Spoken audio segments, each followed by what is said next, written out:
Donc maintenant, nous allons parler du séjour en maternité, ce qui va se passer pour vous et votre bébé. Alors, en maternité, chez nous, à Jeanne de Flandre, nous avons énormément de personnel.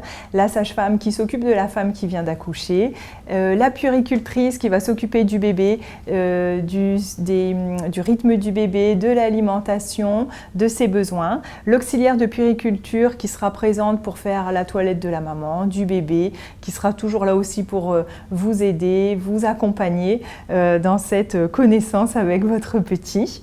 Le pédiatre qui passera le jour de l'accouchement et le jour de votre sortie pour réaliser un examen. La sage-femme va réaliser un examen clinique de la maman tous les jours.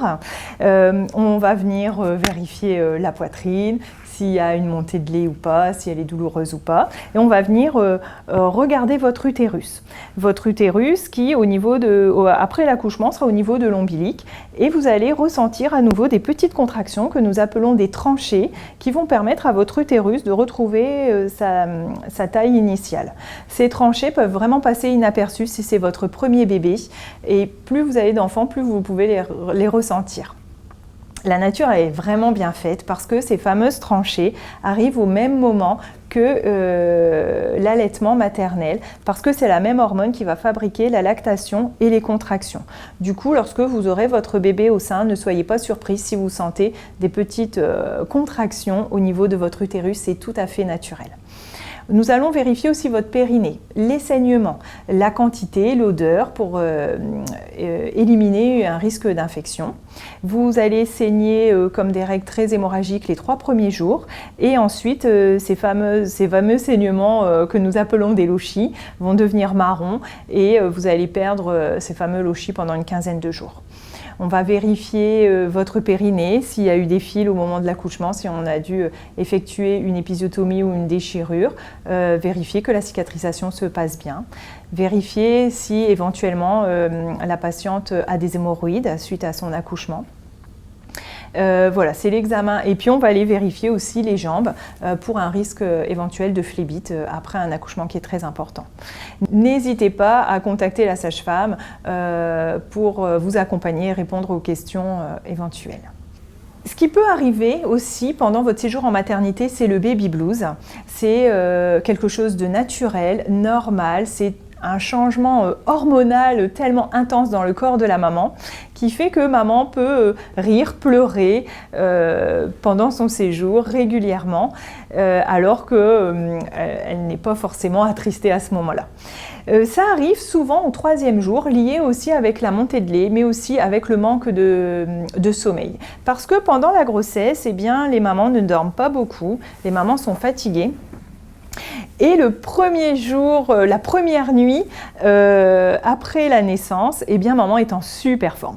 Les mamans ne dorment pas beaucoup, elles sont émerveillées devant leur bébé, le bébé lui est très fatigué, il doit s'adapter à sa vie extra-utérine et va dormir énormément les 24 premières heures.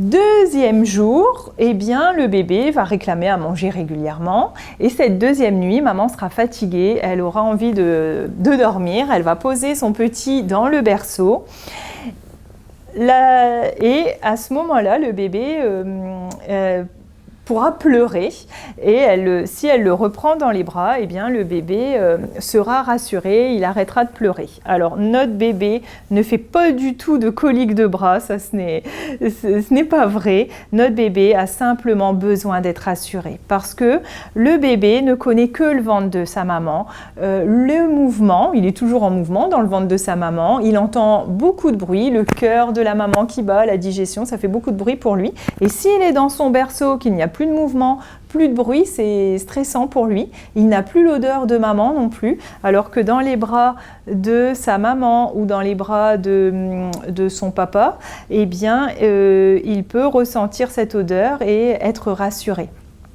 Du coup, Mon bébé sera beaucoup plus rassuré dans les bras de sa famille que dans son berceau tout seul. Et ceci est dû aussi à une hormone qui fait que notre bébé est beaucoup plus en forme la nuit que la journée.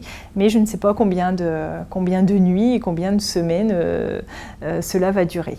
Donc cette deuxième nuit, vous n'allez pas dormir beaucoup parce que votre bébé aura besoin énormément de câlins. Et puis si vous allaitez, eh bien à la troisième nuit, c'est ce qu'on appelle la nuit de la Java, où votre bébé va téter toute la nuit pour que le lendemain matin, on récupère un bébé qui a bien mangé, qui dort bien, une maman avec une belle poitrine parce qu'elle a eu sa montée de lait, on lui dit ça va, et là elle pleure, baby blues parce que ça fait plusieurs nuits qu'elle n'a pas dormi. Du coup, mesdames, le message très important que nous voulons vous transmettre, c'est qu'il va falloir dormir en même temps que votre bébé. Il faut dormir la journée lorsque votre bébé dort, limiter un maximum les visites et devenir égoïste. Votre bébé a besoin d'une maman en forme qui sera présente pour s'occuper de lui. Dernière chose très importante, c'est, mesdames, de vous faire confiance. Vous êtes vraiment la personne la mieux adaptée pour répondre aux besoins de votre petit. Faites-vous confiance, même si aux alentours, on va vous donner plein d'informations, parfois des informations contradictoires dans la famille. Mais faites-vous confiance. C'est l'information la plus importante à retenir.